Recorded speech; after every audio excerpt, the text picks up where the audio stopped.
விருதுநகரில் சுவாமி தரிசனம் செய்ய பாஜக பிரமுகர் சரத்குமார் 3வது முறையாக மோடி நாட்டின் பிரதமராவார் என்று தெரிவித்தார்.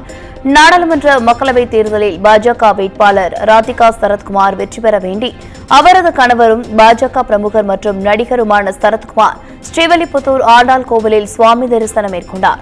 அப்போது அங்க பிரதர்ஷனம் செய்த அவர் அதன் பின்னர் செய்தியாளர்களை சந்தித்தார். அப்போது 3வது முறையாக மோடி பிரதமர் பதவி ஏற்பதாகவும் கூட்டணி சார்பாக அனைவரும் வெற்றி பெற வேண்டியும் கடவுளிடம் வழிபட்டதாக தெரிவித்தார். மீண்டும் பாரத பிரதமர் 3வது முறை மோடிஜி அவர்கள் வருவதற்கும் தேசிய ஜனநாயக கூட்டணி வேட்பாளர்கள் அனைத்து மாநிலங்களும் வெற்றி பெறுவதற்கும் இங்கு தமிழகத்தில் 31, 39 பாண்டிச்சேரி ஒன்றும் சேர்ந்து சிறந்த முறையிலே அனைத்து வேட்பாளர்கள் வெற்றி பெறுவதற்கும் இறைவனை வேண்டி இறைவனை பெற வேண்டும் என்று வந்திருக்கிறோம். வேற ஒன்றும் செய்தி தற்போதையில் நான் வாக்கு எண்ணிக்கைக்கு பிறகு பேச வேண்டியது.